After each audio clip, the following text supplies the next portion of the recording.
everybody, it's Kayla. How is everybody doing after this eclipse? I know that personally, nothing very specific happened, but the energy was very volatile, very intense, very heavy for me. It has been for a while, and I'm saying this with the context of being a Scorpio rising, so this was kind of hitting on all the major cadent houses of my chart. My first house of self and identity, my 7th house of relationships, and then my 4th house of home and family, and my 10th house of my career sector, my public image. And I would say that for me personally, there was a culminating moment of a lot of emotions wallowing up, which we can expect with any lunar eclipse, let alone, just a full moon type of energy. It's the letting go, it's the disposal, it's the cutting the cord of things that no longer serve us, things that we no longer want to carry because they're becoming too heavy for us. And I feel like on an emotional level, I definitely experienced that.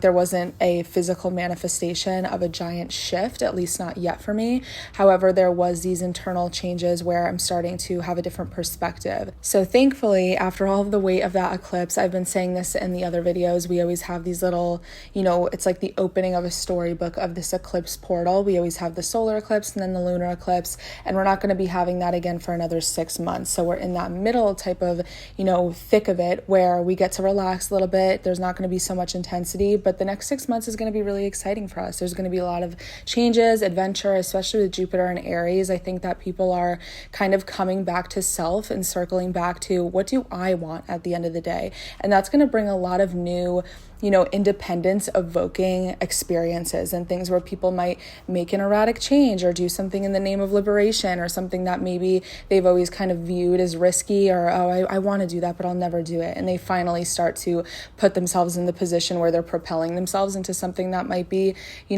equally as intimidating as it is exciting. And I think that's something to really look forward to. I've been saying for a while now that thankfully we have a little bit of a slower summer. And I don't want to say slow in the sense that, it doesn't equate to being uneventful, but rather easier than usual because we don't have so much volatile chaos. There's not going to be a lot of things going on. We're not going to be experiencing anything comparable to the depth of what I would imagine a Scorpio lunar eclipse to look like we just had. So if you were worried about that, you can take a little breath of fresh air, a little sigh of relief, and look forward to this new Gemini new moon on May 30th, 2022 at 9 degrees of Gemini, and this should be happening around 4:30 a.m. Pacific time. So we know that new moons are inviting new energy in. This is always an exciting time of the month if you're someone who struggles, especially fixed signs, with letting go of things, loosening their grip on things that they desperately do not want to, grow or let go of or close the chapter on. Or if you have some cardinal energy in your chart, you're going to love a good new moon because it's going to give you the opportunity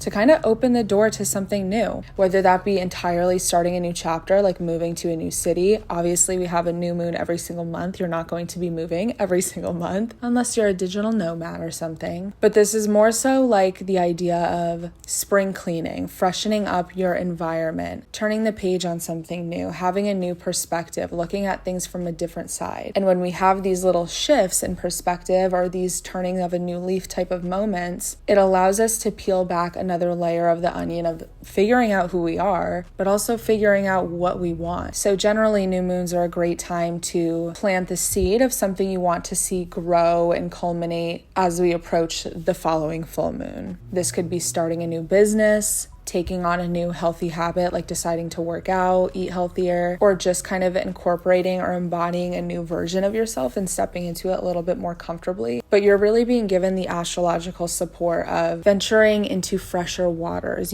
kind of expanding your horizon. Now, with the added chaos of Gemini, this is going to be an exciting time, to say the least. Gemini is an air sign. It's mutable energy. It likes change. It invites it in. It thrives off of having to adapt to new situations, environments, people. So with the energy that we've been dealing with for months now, and we're reaching the middle of with these eclipses between Scorpio and Taurus, they're fixed signs, right? They're a little bit more stubborn. They like to stick to the way things are. If it ain't broke, don't fix it. And if it is broken, keep it anyway. It has that energy of maybe wanting to cling a little bit more to what's familiar rather than having to start something entirely new, and the anxiety and the fear and the confusion or discomfort that comes with having to step into change. So this is going to be a nice breath of fresh share to have a new moon in Gemini, because Gemini is like, give me the change, add things into my juggling, like give me something new that I have to play with here, because it really thrives off of that energy. It thrives off of being constantly stimulated and constantly having new objectives to take into account. So if we think about what Gemini means as a sign, it's ruled by Mercury, and Mercury is the planet of communication. It's speaking, talking, writing, self-expression, using your voice. It's all forms of communication, and the best way I can describe it is literally being the speaker, the messenger, and the receiver of a message, both literally and metaphorically. So we're talking emails, we're talking driving from point A to point B, having a new idea, working on that idea, bringing that idea to life. It makes me think of, and I'm not a scientist here, so I'm probably going to be using the wrong terminology, but it makes me think of how in our brain we have like these synapses that send messages to our body to follow and carry out that demand that our mind is giving it. So like when we wake up in the morning, where our brain is telling us to open our eyes, get out of bed, start the day. And Gemini really rules that fast-paced communication between our mind and our body and our life, and how that manifests into our physical reality. So if you think about having a new moon here, it's kind of like entirely stepping into a newer version of ourselves through the smaller details of our life, whether that's the content that we watch, the things that we say to people, the way that we speak, our perspective, our environment, what we do every day, our habits. Gemini traditionally rules the third house in the house system, and it's a very mundane house, right? Like it's nothing too insane. It's the environment and the world around us. It's our early childhood education. It's the context of the things that we're interested in and that we consume on the daily. And it really kind of embodies the larger lesson that it's all in the details, and small things add to a larger picture. As much as we think that they're unimportant in the moment, the things that we say, the things that we do, the world around us, the environment around us, and the people in it shapes who we are as a person and what our life looks like. Now we know that Mercury is currently retrograde, right? So with all of this energy that we're talking about with Gemini and the third house and Mercury and connection and communication and technology and cars and all these things, transportation, while there is this exciting new energy around the new moon, we do have to take into account that with Mercury being retrograde, it might just slow us down a little bit. We might have a few more obstacles. We might have a few more setbacks. I generally think that Mercury being retrograde is not that insane of a thing. Obviously, it can be very irritating to have the things in our everyday life go wrong, and I would even argue that that's maybe more infuriating than one major thing just not working out in our lives, because we can get over not getting a job, or we could get over, getting into an argument with the ex or something, right? But it's almost more irritating, and maybe this is just me being a Virgo moon, but it's almost more irritating to have every day just be kind of sort of annoying because of a small detail consecutively. Losing your keys on Monday, spilling the coffee all over you on Tuesday. Third day, you mess up your bumper. The fourth day, you were charged triple for something. The fifth day, you found out your rent's raised. Like, it's all of these small details kind of culminating to more of an annoying month, right? Or a few weeks. And that's what Mercury retrograde really is. It's okay. It's something we have to live with. It can be very hard, especially just, living in this hustle culture kind of world where it's always go, go, go. We want to be productive. We want to be efficient. It can be very annoying for things to kind of slow us down or ruin our winning streak almost. But like I always say, and I know nobody wants to hear this, Mercury retrograde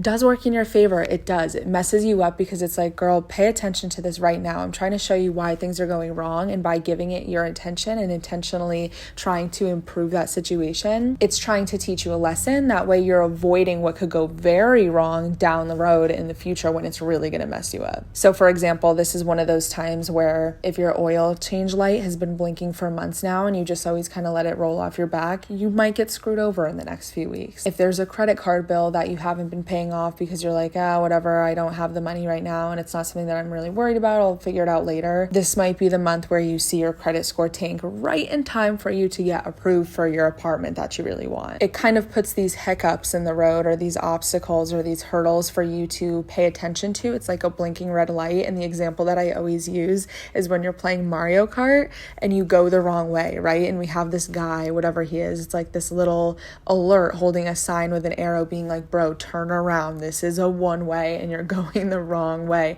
And it's there to guide you, to give you that sign that you're not taking the right path and you're not supposed to be going this way for a reason, and it's in your best interest. And if you listen to that sign, you'll be more aligned with where you're supposed to be heading. So for example, let's say that you are starting a business this month and it's something you've been really excited about, you've been planning it for weeks, and something just falls through. It just does not work out as planned. Maybe your launch date goes a little left, or maybe there's this apartment that you really wanted and you've really had your eye on it and you've had all the details kind of lined up, but something falls through last minute. It's not to say you don't deserve this thing, or this isn't supposed to work out for you, or you're not manifesting hard enough. And don't let anybody try to convince you that's the case. It's usually more so that this thing isn't working out because it's not supposed to, because it's just not supposed to be on your path, right? But this could also be a time too where we revisit things that we did, earlier or more previously reject or fall through. So for example, maybe that apartment that you wanted 3 months ago is available again because something happened with the tenant and you can afford it more now, and you'll actually get approved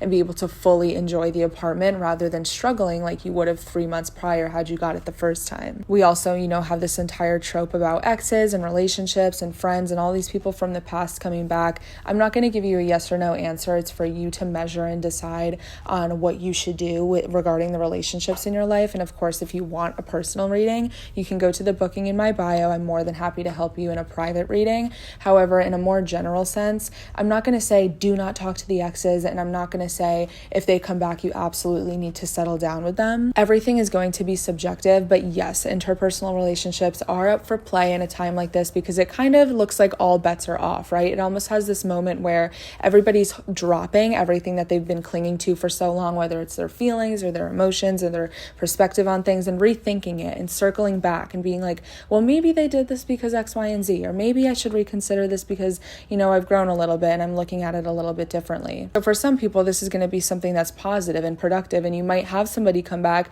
and apologize to you and mean it and actually want to work on constructing a better, more supportive foundation of a relationship with you, and that's amazing. But then there is going to be other people where, this is going to be your test, and maybe you've grown into a better place in your life, and somebody who's hurt you really badly in the past knows that they can kind of take advantage of you, or maybe that you're a pushover or that you do care about them a lot, and they might milk that and take advantage of it and say, hey, I think we should try again, now that they're seeing that you're in a better place. And this might be the test for you to be like, you know what? No, it's not supporting my narrative anymore. It's something that's only going to hinder me more than it's going to help propel me into the best version of myself. The reason I'm really trying to establish the meaning and the weight of Mercury retrograde is because we are going to be having a square to Saturn during this new moon. So Saturn, we know, is a very challenging planet, right? It struggles, limitations, challenges. It's a very rewarding planet, but those rewards come through hard work and having to really stomach and endure some trying times a lot of the time. So when we have a square, which is usually going to be a little bit of a point of conflict, or at the very least friction, like some action and some change happening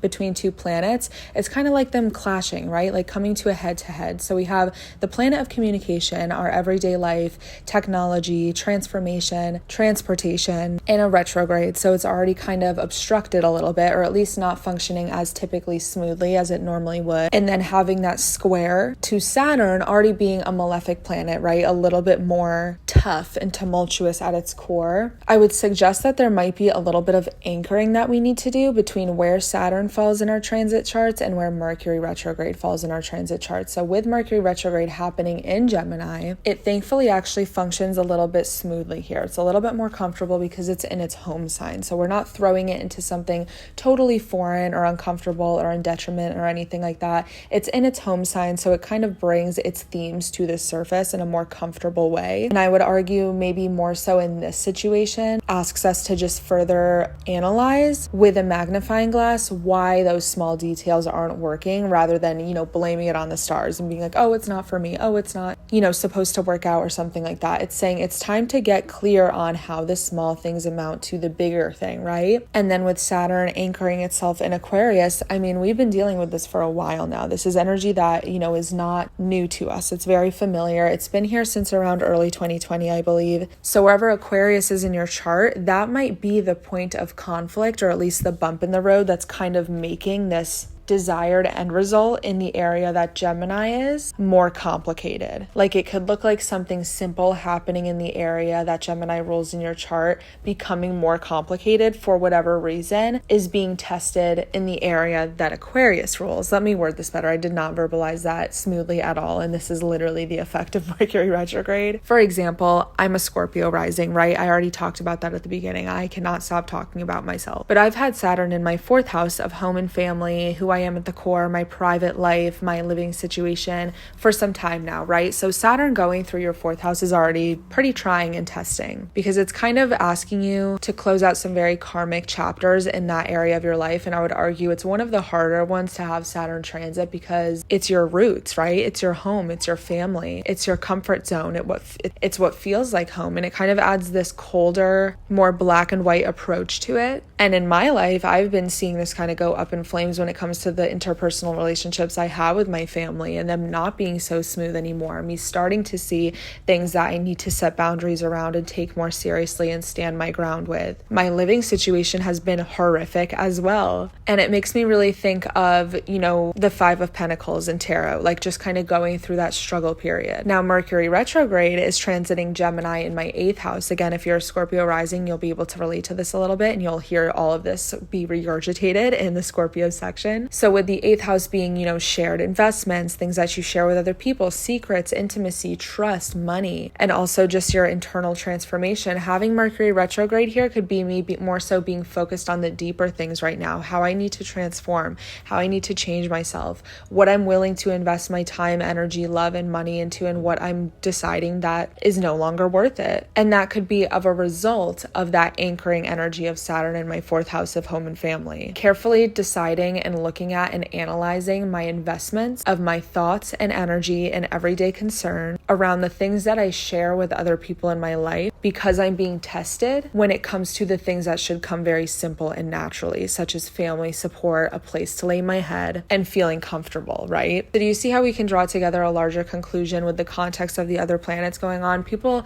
I just feel love to be like, oh, a new moon, oh, a full moon, but we need to take into account what else is going on in the sky, because that's why every new moon and full moon isn't the same. That's why, sometimes on a new moon, something traumatic can happen to you, because it's not just always going to be rainbows and flowers just because it's a new moon. And that's not to scare you or say this is going to be a bad one. I'm actually excited for this one. I think it's going to be a breath of fresh air for everybody, but it might come through this moment of having to step back and reassess and maybe even be more mature or responsible when it comes to boundary settings and responsibility and determination and discipline when it comes to the area of chart that Saturn is currently transiting for us. Aside from that, the moon is pretty well placed. We have some good harmonious aspects to it. It's in a sextile to Mars and Jupiter, and they're going to be conjunct in the sky as well in Aries. So Jupiter and Mars together is interesting, right? Because we're dealing with 2 different things kind of going on. At least in my mind, they're not super comparable. Mars is ruled by Aries, so again, super comfortable here. It's functioning very well. It's in its home sign, and Mars is very fiery and sexy and assertive and aggressive, and it's really what lights us up inside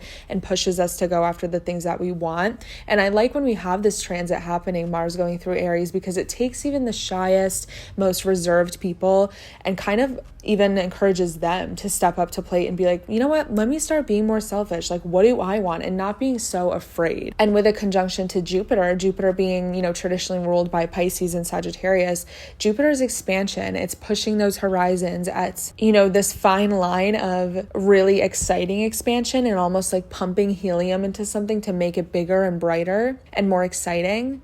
But it also has this side to it where it's kind of blowing things out of proportion, right? And when we combine the two of these in Aries, which is war, but also passion and independence, it makes me feel like there's this relentless need for freedom or liberation when it comes to self and identity and figuring out who we are on a personal level. In a more world view, if we zoom out and think of how this is going to affect us collectively, I would say that there might be a touch of widespread misconfusion or something, or miscommunication, because with that, addition of Mercury retrograde being kind of backtracking or things needing to be reassessed, more thoroughly looked at, miscommunication and confusion in general. And then this conjunction of these 2 planets really intensifying one another, one being, war, passion, aggressive energy, and the other one being, things on a very large scale, as well as your perspective and your beliefs and things like that. it makes me think of having like the devil or the angel on your shoulder. I can't quite figure out exactly how this is going to play out in the long run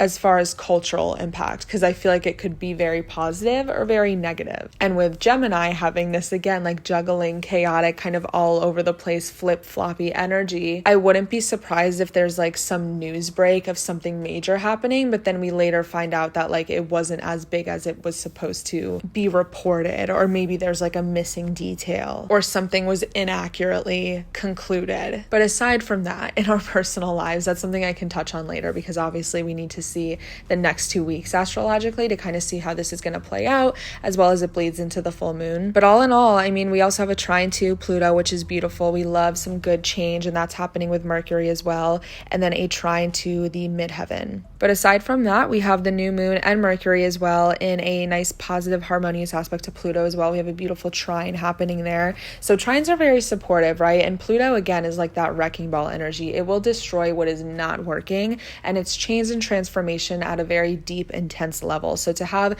the support of Pluto within this new moon energy and starting a new chapter, it almost makes me think that there might be not necessarily an abrupt change, but almost like a changing of your mind, or finding a new solution that maybe wasn't available to you, like a new path to take, a new alternative route that's very supportive and working in our favor. Other than that, we have a lot going on in Taurus. We have Venus, Uranus, the current ascendant at the time, and then the North Node, and we have Mercury heading out in its final degrees of Taurus as well. So we know that Taurus is some more fixed energy. It is a little bit more stubborn, and it likes to kind of cling to what it assumed to be the outcome of things. So there might be some hesitation when it comes to maybe having to make that change, or having to pivot, or having to say goodbye. But with the North Node there, and the whole lesson of the North Node being in Taurus this whole time, it's about building a better, stronger, more reliable foundation for yourself in the long run by making those hard choices now and being able to thank yourself later for it. With that Scorpio eclipse that we just had, that lunar eclipse with the South Node, that was kind of the clearing out of like, girl, you can't keep doing these same habits that you keep doing. You can't keep using these same vices. You can't keep,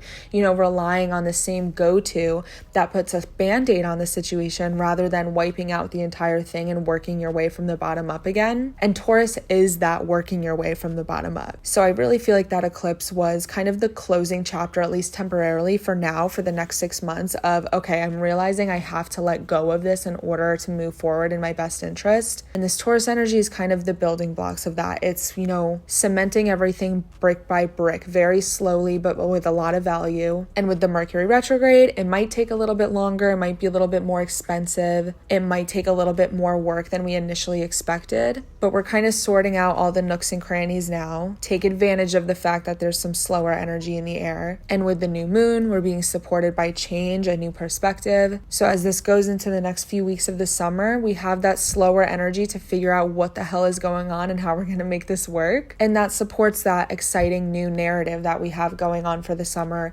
leading up to the second set of eclipses in fall in October, November. So just think of your future self. I've been saying this to everybody that I've been doing my feeling lost readings for regarding the eclipses and stuff like that. Think of where you want to be once that second eclipse comes around in the fall time, who you want to be, what you want to look like, who you want to have around you, where you want to live, what you want your world to look like.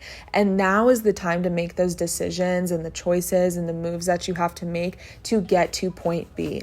And Mercury, Gemini, all of that energy is the smaller details that lead to the larger picture here. So with this new change, it's the turning of a new page, and this is the time to really take advantage of writing your narrative. If we stick to that South Node energy that we're really being supported to let go of, and you just stick to what you normally do, what normally works, what feels most comfortable, even if you know it's not good for you, you can't be surprised that when October, November rolls around and you're in the same damn spot and you're still unhappy, because it's on you. And while that's very stressful and annoying to admit to ourselves, you want to see it as a liberating thing, because yeah, it's all up to you, but it's all up to you. You get what I'm saying? I'm staying in a hotel right now and I'm watching a plane take off as I'm saying this to you guys, and I'm just really excited about this. I'm really inspired. I feel like it's a good time to take that leap of faith.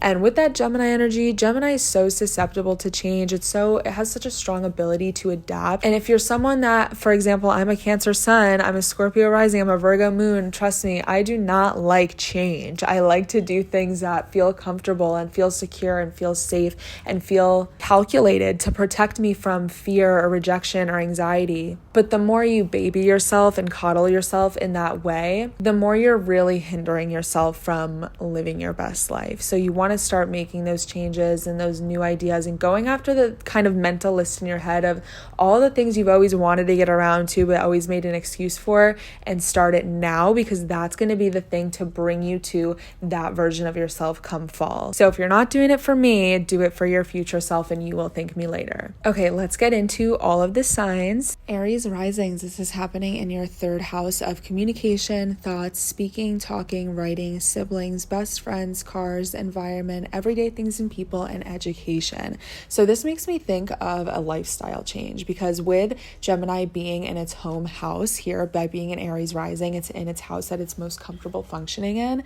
Gemini being here is really going to emphasize the communication and connection aspect for you. So that idea of, again, like smaller details kind of culminating to a bigger picture. And I feel like this is definitely an invitation to turn a new leaf on something that affects your everyday life, whether that's, again, like the people you follow on social media is going to be really important right now. You want to clear everything out, do some spring cleaning in this area, but start following people that excite you and align with the things that you want to do, the person that you want to be. Start getting that workout in if that's something that you're looking for, especially because you have that conjunction happening in your first house of self and identity. Your looks and who you are is important right now. So this third house, this everyday things being used as the building blocks to figure out who you are, is crucial. Read the books that align with who you want to be. Start doing the diet or the mindset work or the yoga or the therapy sessions that are going to help you come to a better sense of self. This could maybe even look like learning something new. I don't think it would be as serious as going back to school, but like maybe taking a course on something, or like brushing up your education on something, speaking to people that are like-minded, and kind of just auditing your environment and taking into account, okay, what people are on my side, what people support me, what people are aligning with who I want to be right now, as well as what things, what habits, what attitudes, what environmental things, what circumstances are affecting or hindering the ability to kind of step into this new chapter and turning that new leaf on that. You also have Saturn currently transiting your 11th house. So with the Mercury retrograde and the Saturn situation here, the square happening, there might be some like friendships on the line, or you kind of needing to keep an eye on what groups or communities you're involved in, because that might be the thing that's tripping you up as well. Taurus risings, this is happening in your second house of finances, values, insecurities, as well as securities, investments, material possessions, work ethic, ownership, and money. So having a new moon in the second house is really exciting, right? Because it kind of adds some more energy into either a boost of money or a boost of like your personal values and your self-worth and how you view yourself. So you're going to be having Saturn transiting your 10th house of your career sector. So there might be some challenges when it comes to your success or your accomplishments or the legacy that you're leaving, or how important or accomplished you feel as a person. And with this new energy kind of coming in, you might want to think of a new way to either make money or to boost the way that your productivity works, and not in the sense of like getting more things done, but where your investment lies. Like if you're working at a job where you're putting so much energy in and investment in your time, your energy, your intelligence, your skill set, things like that, and you're maybe at a job that isn't compensating you in a fair way, this new leaf energy would be like, maybe I should try getting a new job. Maybe I should try switching up a new way of making money. And with Mercury retrograde here as well, there might be like some susceptible changes in this area by default, but pay attention to the way that you store money and the way that you respect your own personal values, as well as your boundaries, and like allowing people to cross over them, allowing you to break your own boundaries, and kind of create some new rules for yourself in this area. Gemini risings, this is happening in your first house. You're the main character here. This is happening in your first house of self-identity, ego, looks, beginnings, bodies, and approach to life. So with the first house literally being who you are and what you look like, your personality, your approach on the world, the lens in which you view the world through, having Mercury retrograde here, you do want to be careful when it comes to like being very impulsive with like a wardrobe change, right? Or cutting all of your hair off or something like that. But with this new moon energy happening here, this is really exciting because it's usually like a boost into getting closer to figuring out who you are, or at least aligning with the person that you want to be and where you want to go. This is going to be really exciting for you. Cancer risings, this is happening in your 12th house of sleep, dreams, secrets, subconscious, what's hidden, spirituality, psychology, limited beliefs, privacy, solitude, loneliness, karma, closure, and healing. So we know that the 12th house is very mystical, right? It's very lucid, and having this new moon energy in such a, I don't want to reserve the word intimacy for this area of your chart, but very mysterious, almost personal, like solitude type of feeling here. You might kind of come to a culmination moment of having a new perspective on something that could have been very painful for you in the past, and maybe looking at it from a different side, or maybe even creating like a new habit literally just when it comes to like your sleep cycle, going to bed a little bit earlier, listening to affirmations before you go to bed, working a little bit harder on your subconscious. This is kind of saying that there's a lot of new energy and effort kind of going around in the dream world and in your mind, not necessarily things that you can touch or see. So don't feel bad or feel like you're not seeing changes just because there's nothing physically changing about your life. It's all going to be happening in your head and in your mind. And with the new moon energy here, there might be new focus or new ideas or new even creative projects or something that starts to pop into mind. And with Saturn currently transiting your 8th house of transformation, who you are at the core, what you share with other people, there's a lot of mystical things kind of happening for you now. There's a lot of internal changes happening. So if you're feeling like you're maybe being hindered in like the work area or your career sector or your family sector or things like that, and you can't quite identify or put your finger on what exactly needs to change, don't beat yourself up for it, because it more so looks like it's something where you're coming to terms with a really big cycle of healing, or you're starting to see things in a different light, or you're starting to get real on like, okay, wait, maybe this is who I want to be and what role I want to play in other people's lives, and just becoming more unapologetic around those themes. With the 12th house being solitude and self and who you are and what you do for yourself, and the 8th house being the relationships that you share your own investment of time and energy and love with,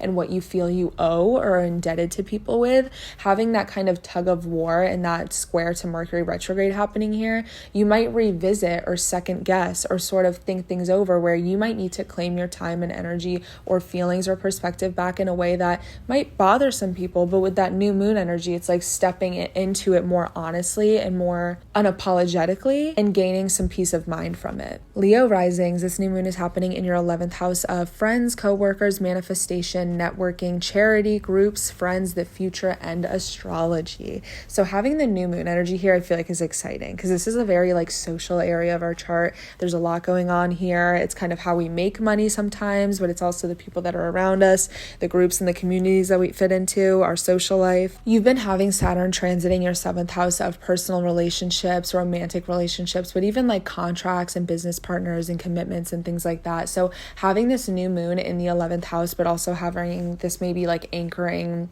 tension in between the people that are very close to you, there might be this reassessment or new energy of you to get more aligned with people that share the same circumstances as you, have the same mindset as you, that maybe wouldn't click as well with your family or your best friends or your boyfriend or your girlfriend, meaning that this might be a good time to carve out a space in your life just for you and a collection of people, whether it's like a church that you join or a group that you join or a Facebook page that you join or something like that, that allows you to bring new energy in, even though you might be struggling in the other relationships in your life. And with Mercury retrograde happening here as well, here, you want to be careful, just because you don't want to like get too committed, as it's something that might be temporary or just serve a temporary purpose, or it might be something that you might backtrack later. But having a new moon in the house of manifestation is really like, make a vision board, girly. Figure out what you want and go after it. This is the perfect time to kind of lay out a plan. And I don't mean like a plan that you're going to get upset about if it doesn't go directly as planned, but like a loose outline of what you want in this world, and being able to go after it with the astrological support of like new energy flourishing in the area of things that you want. Virgo risings, this new moon energy is going to be happening in your 10th house of your career sector. So this is going to be all about your career, public image, reputation, success, industry stuff, professionalism, achievements, public persona, goals, possibly things with your father, and fame, and just the world at large and how you're perceived by the public. So having new moon energy in your 10th house is really exciting, because not only is this one of your cadent houses, meaning it's going to affect you directly, but this is a really good time to like knock that thing off your checklist of something that you really wanted to get done. And it's not necessarily about being productive, but rather having an achievement under your belt that you've been working a long time for, or kind of taking on a new project that is really exciting and could be very rewarding for the public image that you want to have, whether that's in the industry that you work in, or maybe something on social media, or a passion project, whatever it may be. With Saturn in Aquarius transiting your 6th house of what you do for work, your everyday routine, even your health and things like that, you want to be careful just because there might be some stressor of like the smaller details, kind of coinciding with what I was saying at the beginning of this reading. Like the small details are important for the bigger picture here. So you want to work on creating a strong routine, a daily routine, kind of like a agenda you can refer to in order to make this big dream happen. But now is a great time to plant a seed when it comes to some success that you want to have. Libra risings, this is happening in your 9th house of your perspective. So travel, philosophy, wisdom, beliefs, higher education, law, religion, ethics. So this house is really explorative, right? It's about expanding your horizons when it comes to your outlook and your perspective. Sometimes having new moon energy could be someone like going back to school here, learning something new, going on vacation, planning a new trip. There is this energy of expanding, whether it's mentally, like in a more metaphorical way, where it's like learning something new and expanding your mind when it comes to maybe exploring like a new walk of faith, but also literally when it comes to like literally going on a trip and expanding your horizons when it comes to meeting new people and going new places. Saturn has been transiting your 5th house of creativity, romance, sex, things like that for a while now. So having this kind of anchoring energy here might be hindering or causing a little bit of stress to your ability to expand those horizons. So you want to make sure that you don't let like a romantic connection or someone that you've had a fling with or some frivolous sort of indulgence that you have keep you from being able to explore this new version of yourself. Scorpio risings, this new moon energy is going to be happening in your 8th house. So this is going to be a nice, deep, and intense thing for you. The 8th house is all about sex, death, transformation, secrets, transactions, shared investments or possessions, shame, self-sabotage, loans, privacy, and mystery. So we know that this house is really deep because it kind of covers a lot of surface area, right? It's the things that we share with people, with other people in our lives, both literally when it comes to like money and investments and a house and a lease and things like that, but also metaphorically when it comes to trust and the investment of time and energy that we put into other people. So you've been having Saturn transit your 4th house of home and family, what happens behind closed doors, your private life for a while now. And in order to fully embrace this internal transformation that you're going to have, you have to be okay with setting certain boundaries when it comes to the other familial sort of home and roots aspect of your life. So it's almost like a letting go of one version of yourself that might have been from childhood or the way you were raised in order to step into this new version of yourself. But you have to be okay with letting go with maybe the weight or the expectations of you maintaining who you are from your past in order to step into this newer version of yourself through this transformative house in your 8th house. This could also be a time to like start new ways of making money or investments and things like that. But with Mercury retrograde happening here as well, there's also just a lot of susceptibility to change and maybe things not going as planned. So just keep a heads up for that. But keep an open mind, as this is a great time to also just get new opportunities for money, connections, things that you can connect with and share and go in on with other people. Sagittarius risings, this new moon energy is happening in your 7th house of relationships, commitments, interpersonal relationships. They don't always have to be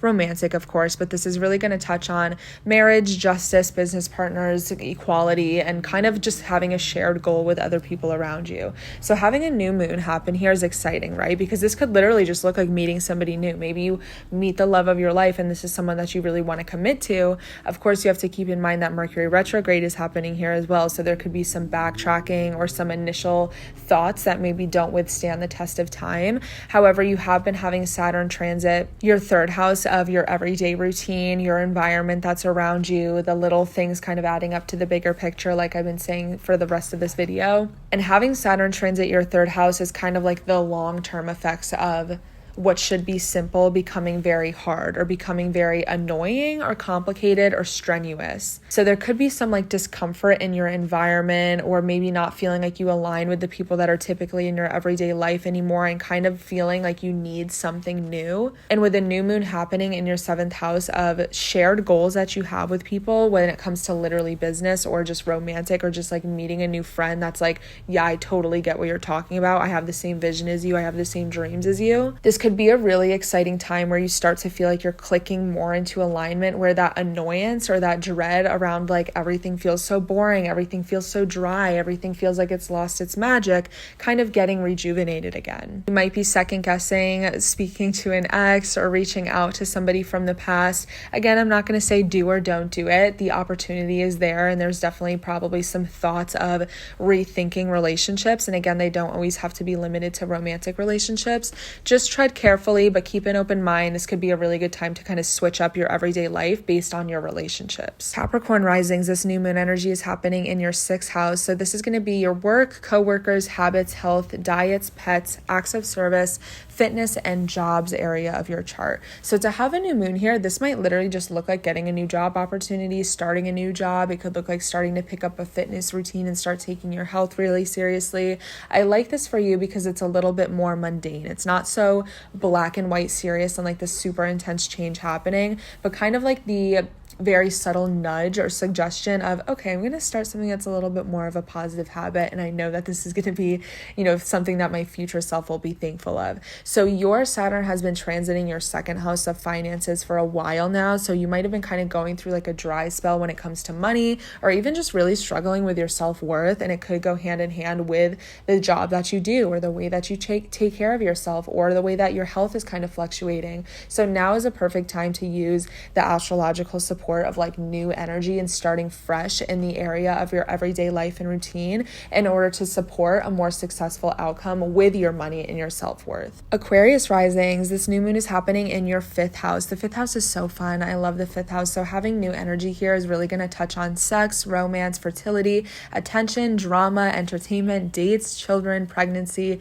creativity, joy, indulgence, talent, and fame. So new moon energy, with it bringing new things in, this is really exciting time to do what feels good, to lean into pleasure. I will say be careful, because this is also like a very good window of fertility when it comes to if you're trying to conceive, take advantage of it. But if you're not, absolutely be careful here, because you have been having Saturn also transiting your 1st house of self and identity for a while now. And Saturn transiting the 1st house can literally feel like, after time and time again, you're just getting hit with a pile of bricks. And it can kind of just look like life coming at you strong, whether it's literally just your looks, because the 1st house is looks and yourself and your identity, or just your perspective and maybe not feeling at home in yourself anymore and really struggling to figure out who you are and what you want. So having this new moon energy happening in such a pleasurable area of your house, it's saying lean into what feels good again, and that'll help you kind of align onto your path of what feels right for you again, whether that's getting yourself back out there, being flirty, talking to people, going on dates,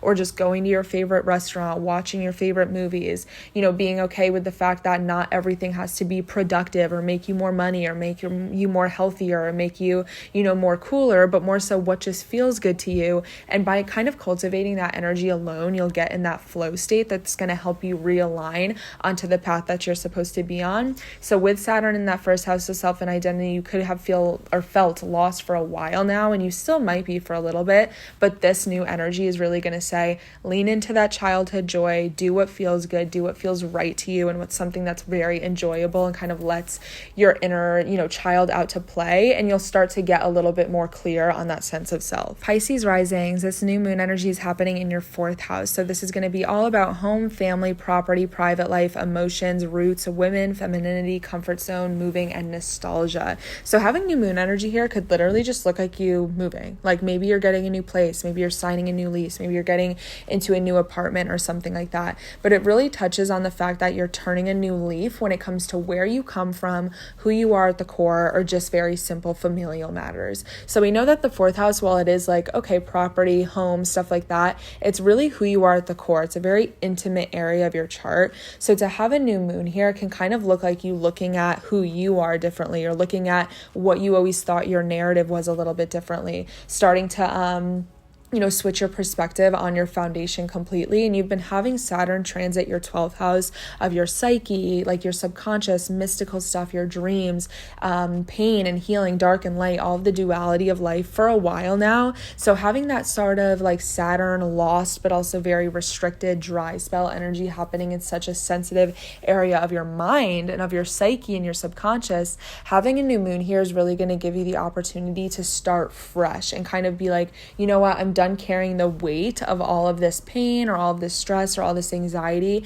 and I'm just going to choose to start the day new again, instead of having all of the, context of, well, I'm going through this, so I should be stressed, or I feel this, so I should be sad about it, or this person did this, so I should be mad at them. And with that new moon energy, it's kind of like, okay, come back to self, come back to what you actually want, come back to the main goal and objective here, instead of letting all these other things hinder you and hinder your mind. And that way you'll become more aligned. With Mercury retrograde happening here as well, there could be some changes that are susceptible to like any lease signing, any mortgage signing, any things that have to do with like home, property, moving situations. So just be careful and tread lightly with that. Try to go with the flow. And if there's mishaps and stuff like that, just accept that it's probably in your best interest and working in your favor, rather than something that's just happening to you to piss you off. I hope you guys enjoyed this video. Everything you'll need will be in the description: Patreon, Instagram, booking, etc. And I'll see you guys in the next one.